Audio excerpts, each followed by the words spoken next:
ഈ കല്യാണം കഴിഞ്ഞാൽ പലർക്കും അറിയാത്തൊരു കാര്യമാണ് കേട്ടോ. സംഗതി നിസ്സാരമാണ്, പക്ഷെ ഇതിൽ ചെറിയൊരു സംഭവം ഇതിലുണ്ട്. എന്താണെന്നറിയോ? ഇപ്പോൾ ഒരു എക്സാമ്പിൾ വെച്ച് പറയാം. പിന്നെ വൈഫ് ഹസ്ബൻഡിനോട് പറയണം, നിങ്ങൾക്കല്ലെങ്കിലും എന്ത് സ്നേഹം എൻ്റെ അടുത്തുള്ളതെന്നൊക്കെ പറയും. നമ്മൾ വെറുതെ ഇങ്ങനെയൊക്കെ തല്ലിവിടുന്ന സമയത്ത് ചിലപ്പോൾ സീരിയസ് ആയിരിക്കും.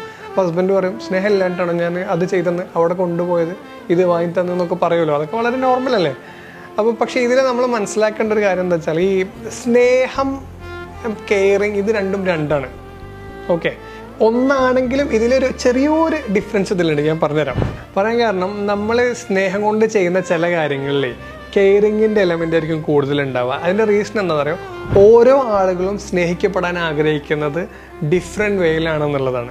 ചില ആളുകൾക്ക് ഒരു സ്നേഹപൂർവ്വമുള്ളൊരു കെട്ടിപ്പിടിക്കലായിരിക്കും ചിലപ്പോൾ സ്നേഹം എന്ന് പറയുന്നത്. ചില ആളുകളെ സംബന്ധിച്ച് നമ്മുടെ ഫിസിക്കൽ പ്രസൻസ് ആയിരിക്കും. ചില ആളുകൾക്ക് വേർഡ്സ് ഓഫ് അഫർമേഷൻ, അവരെക്കുറിച്ച് നല്ലത് പറയലായിരിക്കും. അപ്പോൾ നമ്മൾ സ്നേഹത്തോടെ ചെയ്യുന്ന കാര്യങ്ങൾ അവിടെ കെയറിങ്ങിൻ്റെ ലെവലിലായിരിക്കും, ആ ഒരു കാറ്റഗറിയിലായിരിക്കും ലിസ്റ്റ് ചെയ്തിട്ടുണ്ടാവുക. സോ നമ്മളിത് ചെയ്യുമ്പോൾ അവർക്ക് ഞാൻ സ്നേഹിക്കപ്പെടുന്നില്ല എന്നൊരു തോന്നലുണ്ടാവും. സ്വാഭാവികമല്ലേ?